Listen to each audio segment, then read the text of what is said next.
Hello, जय Hind friends. आज इस वीडियो में हम देखते हैं भारतीय संविधान का भाग एक। भारतीय संविधान के भाग एक में 4 अनुच्छेद दिए गए हैं, यानी अनुच्छेद 1 से लेकर 4 तक दिए गए हैं। जिसमें जो है भाग एक में दिया गया संघ और उसका राज्य क्षेत्र, यानी यूनियन एंड इट्स टेरिटरी। तो यहाँ पे भारतीय संघ का नाम क्या होगा और उसका राज्य क्षेत्र क्या होगा, ये भाग एक में जो है बताया गया है। तो इसमें देखते हैं अनुच्छेद एक में जो है क्या दिया गया है। अनुच्छेद एक में जो है दिया गया, यानी आर्टिकल 1 में दिया गया संघ का नाम और उसका राज्य क्षेत्र। तो अनुच्छेद एक यानी आर्टिकल 1 के क्लॉज 1 में देखते हैं दिया गया है इंडिया, अर्थात भारत राज्यों का एक संघ होगा, यानी भारत जो होगा वो एक राज्यों का मतलब संघ होगा। भारत मतलब कि जो है राज्यों से मिलकर जो है एक संघ, मतलब कि संघ का निर्माण जो है किया गया। अभी यूनियन के बारे में आगे समझते हैं। इसमें जो है स्पष्ट रूप से बता दिया गया है कि मतलब देश का नाम जो है भारत मतलब इंडिया होगा, यानी India that is Bharat shall be a union of state, यानी कि दोनों नाम यहाँ पे रख दिए गए हैं जो है स्पष्ट करने के लिए। अगला देखते हैं कि इसका राज्य क्षेत्र क्या होगा, यानी भारत संघ का जो है राज्य क्षेत्र क्या होगा। और भारत संघ के राज्य क्षेत्र को जो है वो आर्टिकल 1 के क्लॉज 2 में, क्योंकि इसको जो है यहाँ पे हम क्लॉज वाइज देखते हैं, क्योंकि अभी जो है एग्ज़ाम का जो मतलब में क्वेश्चन पूछने का जो पैटर्न है वो काफ़ी चेंज हो गया है। तो इसलिए जो है एक एक छोटी छोटी बातें मतलब क्लॉज वाइज यहाँ पर हम देखेंगे। तो जो आर्टिकल 1 का क्लॉज 2 है उसमें जो है यह बताया गया है कि राज्य और उसके राज्य क्षेत्र वे होंगे जो प्रथम अनुसूची में दिए गए हैं या विनिर्दिष्ट मतलब स्पष्ट रूप से लिखे गए हैं।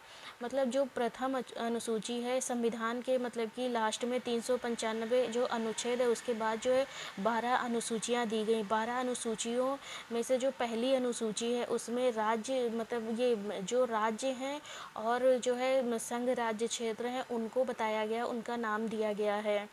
तो यहाँ पे जो है अनुच्छेद 1 का जो क्लॉज 2 है वो यही कहता है कि भारत मतलब राज्य और उसके राज्य क्षेत्र में वे राज्य होंगे जो प्रथम अनुसूची में जो है विनिर्दिष्ट हैं या प्रथम अनुसूची में दिए गए हैं। अब भारत के कौन कौन से राज्य होंगे जो है उसमें जो है उसके लिए जो है प्रथम अनुसूची देखना पड़ेगा, जिसमें जो है 28 राज्य दिए गए हैं और 8 जो है यूनियन टेरिटरीज़ दी गई हैं। ये सभी जो है मिलकर भारत संघ का निर्माण करते हैं। तो आर्टिकल 1 के क्लॉज 3 यानी अनुच्छेद 1 के क्लॉज 3 में यह भी स्पष्ट कर दिया गया है कि भारत के जो राज्य क्षेत्र में है वे कौन कौन से राज्य उसमें शामिल होंगे। तो यहाँ पे स्पष्ट ये बता दिया गया है कि क्लॉज 1 मतलब आर्टिकल 1 के क्लॉज 3 में कि भारत के राज्य क्षेत्र में जो है जैसे ए नंबर पे दिया है राज्यों के राज्य क्षेत्र, यानी जो भारत के जो 28 राज्य दिए हैं वो 28 राज्य जो है भारत राज्य क्षेत्र में यानी संघ में शामिल हैं। और बी नंबर पे दिया है संघ राज्य क्षेत्र, यानी जो यूनियन टेरिटरी हैं वो मतलब कि वर्तमान में अभी प्रेजेंट टाइम 8 यूनियन टेरिटरी है और राज्य क्षेत्र मतलब राज्य जो है 28 हैं। ये मतलब कि राज्यों का मतलब जो राज्य क्षेत्र यानी 28 राज्य और ये संघ क्षेत्र जो 8 है ये मिलकर भारतीय संघ का निर्माण करेंगे।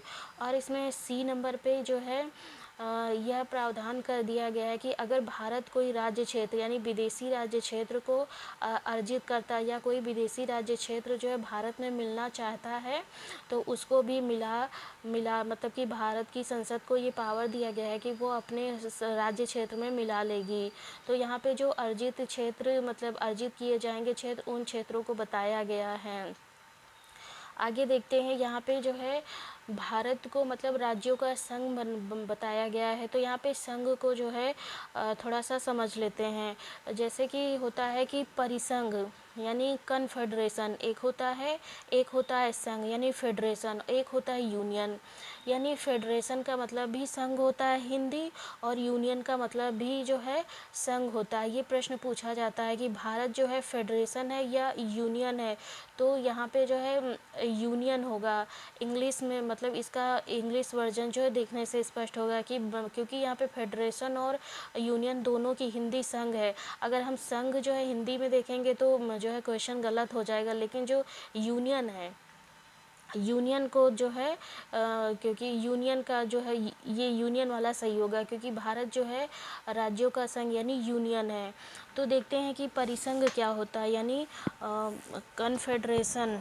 कन्फेडरेशन वो होता है कि मतलब उसे कहते हैं जिसमें मतलब कि छोटे छोटे राज्य जो होते हैं वो आपस में जो है मतलब कि समझौता करके या आपस में समझौते के तहत जो अपनी थोड़ी थोड़ी शक्तियाँ होती हैं, उन शक्तियाँ मतलब देकर एक मतलब देश का निर्माण करती हैं, देश का निर्माण करते हैं। जो राज्य होते हैं वो मतलब कि सेंट्रल यानी केंद्र को अपनी छोटी छोटी शक्तियाँ जो है थोड़ी थोड़ी शक्तियाँ देकर केंद्र का मतलब एक देश का निर्माण करते हैं। लेकिन जो ये परिसंघ होता है यह बहुत कमज़ोर होता है, इसमें कोई भी देश आसानी से जो है अलग हो सकता है।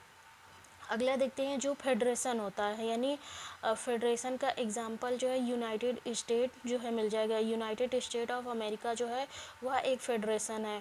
फेडरेशन का मतलब ये होता है कि राज्य मतलब कि एक समझौते के तहत जो है एक मतलब कि समझौते के तहत देश का निर्माण करते हैं और अपनी जो कुछ शक्तियाँ होती हैं वो केंद्र को दे देते हैं।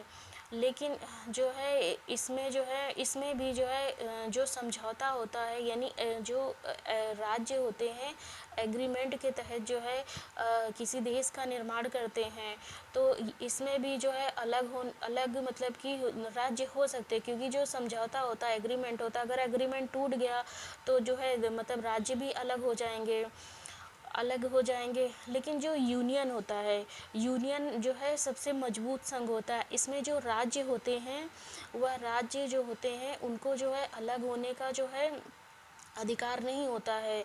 इसमें जो है यूनियन से कोई भी राज्य वो अलग नहीं हो सकते, क्योंकि जो मतलब राज्यों का संघ यानी यूनियन ऑफ स्टेट जो संघ होता है, यह संघ जो है किसी समझौते का परिणाम नहीं होता है। इसमें राज्यों को पृथक होने का बिल्कुल अधिकार नहीं होता है। यहाँ पे देखते हैं जो भारत जो है यूनियन है और अमेरिका जो है यानी यूनाइटेड स्टेट ऑफ अमेरिका जो वो फेडरेशन है। वहाँ पे मतलब 50 राज्य हैं। 50 राज्यों का जो है वहाँ की मतलब नागरिकता अलग है, और वहाँ के जो है नागरिकता अलग है। 50 राज्यों के संविधान अलग है, 50 राज्यों का जो है झंडा अलग है। तो यहाँ पे वहाँ पे मतलब कि राज्यों का सब कुछ मतलब कि अलग है। लेकिन जो भारत में है, भारत क्योंकि जो है एक यूनियन बनाया है, तो यहाँ पे जो है सिंगल सिटीजनशिप है, यानी कि देश और राज्य की एक ही नागरिकता है, और जो है यहाँ का फ्लैग यानी जो झंडा है वो एक ही है। और यहाँ का जो राज्यों के लिए और जो है केंद्र के लिए जो संविधान बनाया गया है वो एक ही बनाया गया है। तो यहाँ पे फेडरेशन और यूनियन में जो है बहुत सारी जो है बेसिक जो डिफरेंसेस होती हैं। तो जो यूनियन है भारत, इसमें भारत का कोई भी राज्य अगर चाहे कि भारत से वो अलग हो जाए तो वो अलग नहीं हो सकता है। इस प्रकार जो है आर्टिकल जो है 1 में बताया गया है कि भारत मतलब का नाम बताया गया है, और भारत राज्यों का संघ होगा ये बताया गया, और ये बताया गया कि भारत में कौन कौन से राज्य क्षेत्र शामिल होंगे। तो भारत में जो 28 राज्य हैं और 8 यूनियन टेरिटरी ये भी शामिल होंगे। अगर भारत जो है भविष्य में कोई देश को एक्वायर्ड करता है, मतलब किसी क्षेत्र को या उसको जो अर्जित करता है, तो वो भी शामिल होगा। अब देखते हैं जो है आर्टिकल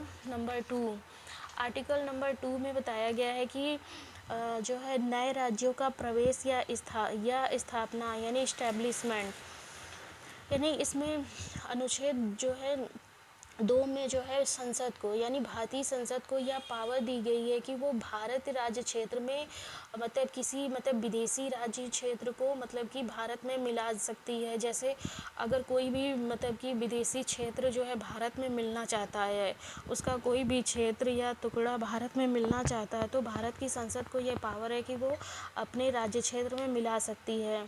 तो यहाँ पे देखते हैं कि क्या अभी तक मतलब कोई भी जो है विदेशी राज्य क्षेत्र भारत में मिलाया गया, तो हाँ मिलाया गया है। वह है सिक्किम। यानी जो सिक्किम था वो पहले विदेशी था, वो भारत का राज्य नहीं था। लेकिन जो है भारत की संसद ने संविधान का जो है 35वां संविधान संशोधन द्वारा सन 1974 में सिक्किम को एक सह राज्य बनाया। तो यहाँ पे जब ये सिक्किम को सह राज्य बनाया तो इसका प्रावधान अनुच्छेद 2 के ए में किया गया। लेकिन फिर उसके बाद एक ही साल बाद जो है भारत की संसद ने 36वां संविधान संशोधन 1975 के द्वारा इसको सिक्किम को जो है भारत का 22वां राज्य बना दिया, और जो अनुच्छेद 2 ए में मतलब सह राज्य का दर्जा दिया गया था सिक्किम को, उसको समाप्त कर दिया गया। इस प्रकार जो भारत की संसद जो है सक्षम है किसी विदेशी क्षेत्र को अपने जो है क्षेत्र में या अपने संघ में मिलाने के लिए जो है संसद को पावर दी गई है। और यदि कोई विदेशी जो है और मिलना चाहता है तो वो जितने टर्म्स एंड कंडीशंस हैं उनके तहत जो है शर्तों के तहत जो है भारत में भारतीय संसद जो है मिला सकती है। अगला देखते हैं भाग 1 में जो अनुच्छेद 3 में क्या दिया गया प्रावधान।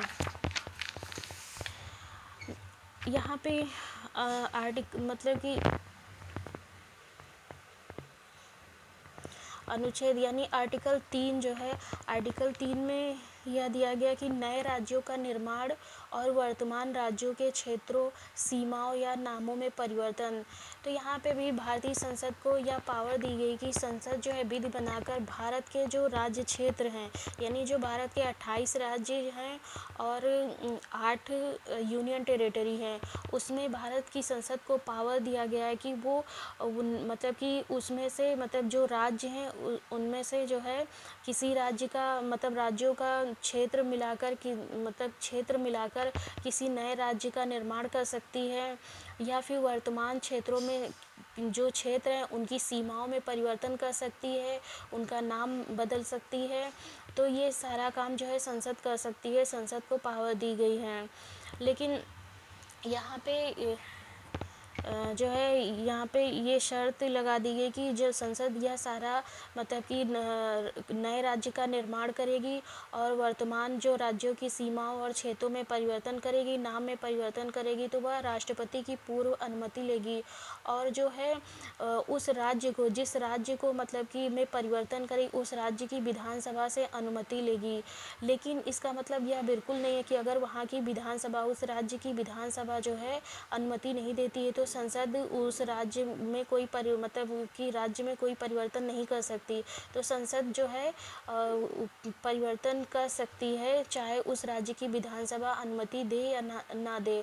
और दूसरी चीज़ ये है कि संसद जो है ये मतलब कि नए राज्यों का निर्माण करना, क्षेत्रों सीमाओं में परिवर्तन, नाम में परिवर्तन, ये सारा कुछ जो है संसद जो है साधारण बहुमत से जो है प्रस्ताव पारित करके कर सकती है। यानी साधारण बहुमत 50% मतलब जो सरकार सत्ता में होती है उसके पास 50% से अधिक कोटे मतलब सीटें होती हैं, तो मतलब आसानी से साधारण बहुमत से जो है साधारण बहुमत से जो है बिल पेश करके जो है संसद कर सकती। अब यहाँ पे देखते हैं कि क्या भारत मतलब कि भारत की संसद ने अनुच्छेद 3 के तहत जो है नए राज्यों का निर्माण किया। तो यहाँ पे देखते हैं जो एमपी यानी मध्य प्रदेश से जो है छत्तीसगढ़ को अलग कर दिया। यानी 1 नवंबर सन 2000 को जो है एमपी से छत्तीसगढ़ को अलग करके एक नया राज्य बना दी। इसी प्रकार उत्तर प्रदेश यानी यूपी से उत्तराखंड को जो है अलग करके एक नया राज्य बना दिया 9 नवंबर 2000 को।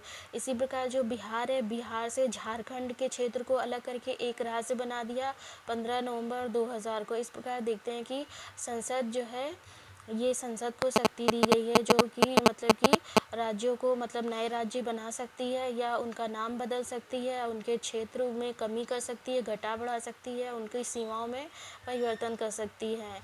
अगला देखते हैं कि आर्टिकल जो है 4 में क्या दिया गया है। आर्टिकल 4 में ये दिया गया है कि अगर संसद जो है आर्टिकल 2 तथा 3 यानी अनुच्छेद 2 तथा 3 का पालन में यदि संसद कोई विधि बनाती है तो इसे संविधान का संशोधन नहीं माना जाएगा। यानी कि जो अगर संसद जो है जब भारत में किसी राज्य को मिला रही है या भारत के अंदर जो राज्य उनमें कुछ परिवर्तन कर रही है, तो उसके परिवर्तन करने में अगर कोई विधि बनाती है तो उसे संविधान का संशोधन नहीं माना जाएगा। अर्थात अनुच्छेद 368 में जो संशोधन दिया गया है उससे जो है इसको बाहर रखा गया है। इसको इस तरीके से समझते हैं कि जैसे कि जब संसद जो है अनुच्छेद 2 और 3 के तहत जो है नए राज्यों का निर्माण करती है, नए राज्यों को भारत में जो है प्रवेश कराती है या मिलाती है, तो जो है अनुसूची 1 और अनुसूची 4 में भी परिवर्तन मतलब कि किया जाता है, यानी अमेंडमेंट किया जाता है। क्योंकि जो अगर नए राज्य मिलाए जाएंगे तो नया राज्य क्षेत्र जो है बढ़ेगा, तो अनुसूची 1 में जो है परिवर्तन करके नए राज्यों को और जोड़ा जाएगा। इसी प्रकार जो है मतलब अनुसूची 4 दी गई है, यानी अनुसूची 4 में जो है राज्यसभा की सीटों का आवंटन जो किया गया है, कितनी किसकी सीटें होंगी, अगर सीमाओं में परिवर्तन होगा तो उसमें जो है सीटें भी बदली जाएंगी, तो यहाँ पे भी संशोधन करके सीटों को घटाया बढ़ाया जाएगा।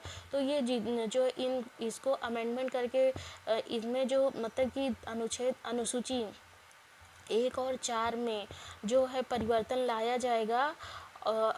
लाया जाएगा अनुच्छेद 2 और अनुच्छेद 3 के प्रयोग करने में, तो यह जो है यह संविधान का संशोधन नहीं माना जाएगा। यह स्पष्ट रूप से जो है अनुच्छेद 4 में बता दिया गया है।